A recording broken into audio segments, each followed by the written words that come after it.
Today, we're making a delicious walnut and almond Kazandibi dessert. Let's start with the ingredients. This recipe serves 25 people, so we're making a big batch. We'll need 3,300 grams of full-fat milk.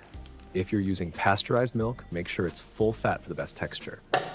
For sweetness, we'll add 1 kilogram of granulated sugar, but if you prefer a sweeter taste, you can increase it up to 1,250 grams. To thicken the mixture, we'll use 200 grams of cornstarch, along with 1 packet of vanilla sugar for a rich aroma. To achieve that signature caramelized bottom layer, we'll melt 100 grams of margarine and use a bowl of granulated sugar to create a beautiful golden crust. Finally, to enhance the flavor, we'll add 1 bowl of finely chopped or slightly coarse walnuts and almonds. Now that our ingredients are ready, let's move on to the cooking process.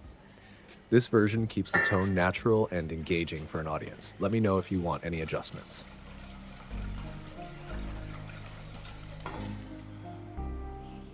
Here's the English version.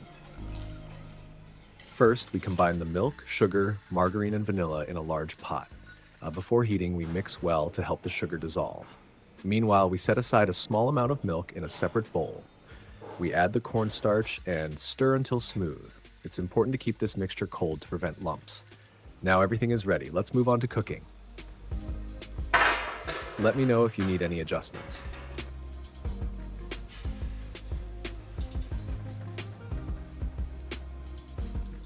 Now, we take an aluminum tray and add the sugar. We place it over the heat and let the sugar caramelize. As it melts, it will turn a golden brown color. Once it reaches the perfect caramel shade, we'll continue preparing the custard. Be careful at this stage. Sugar can burn very quickly. Let me know if you need any changes.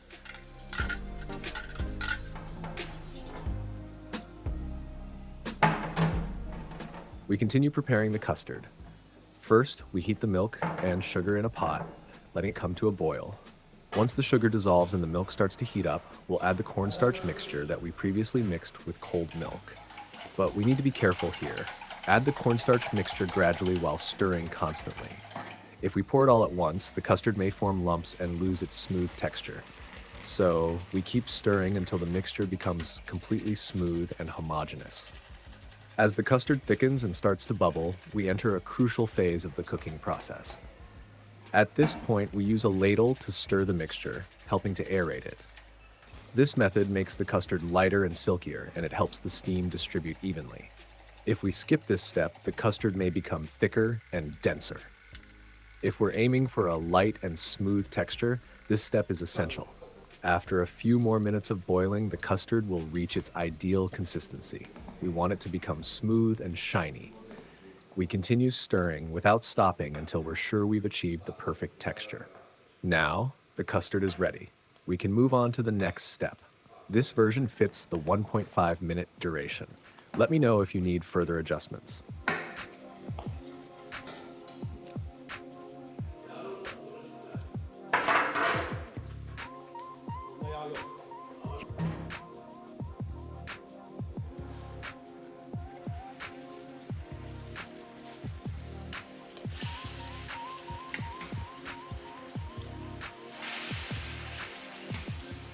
Now we take the caramelized sugar tray and place it on the stove. This is the moment and the characteristic caramelized base of the Kazandibi dessert starts to form. Once the tray is on the stove, we add 3 ladles of custard to it. This is a very important step because Kazandibi is known for its unique flavor, which comes from the custard being caramelized on top of the base. At this point, when we add the custard to the caramel, we need to do it quickly and carefully. As the custard heats up on the stove, the caramelized bottom will start to quickly adhere and turn golden. This is what gives Kazandibi its beautiful, signature caramelized texture. As the caramel layer slowly attaches to the bottom of the custard, the top layer of the custard will thicken and begin to burn slightly. This creates that wonderful caramelized layer we call Kazandibi. When this caramelization is done correctly, the bottom of the custard will have a shiny golden color with a slightly burnt taste, giving the dessert the perfect texture. It's important to keep the heat not too high or too low during this process. This will ensure we achieve the right consistency and flavor.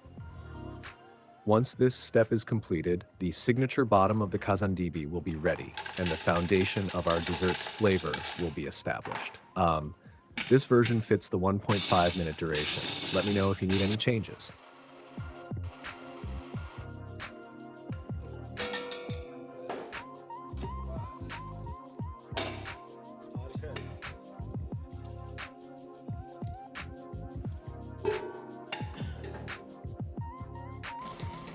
Now we'll grind the walnuts and almonds in the blender. However, there's an important point to keep in mind. We don't want them to become completely powdery. We want them to remain slightly coarse because this will add both flavor and a pleasant crunch to our dessert. We'll run the blender a few times until they reach the desired coarseness. Getting the right texture for the walnuts and almonds is crucial for the final consistency of the dessert. After grinding, we add this mixture to the custard and stir carefully. We want the walnuts and almonds to spread evenly throughout the custard, but they should still keep their slightly chunky texture. This way, every bite will have a perfect balance of flavor and crunch. Once the walnuts and almonds are mixed into the custard, we pour the mixture carefully into the tray. It's important to ensure that the custard spreads evenly across every corner of the tray. We pour the mixture slowly, making sure it's evenly distributed. Then we gently shake the tray to help the custard settle evenly. This step ensures that the walnuts and almonds are spread out uniformly, and every bite will taste the same. After leveling the custard and spreading it out, we leave the tray to rest for a while. This helps the custard set perfectly and enhances the flavor, making the dessert even more delicious. This version should fit the 1.5-minute duration. Let me know if you need any changes.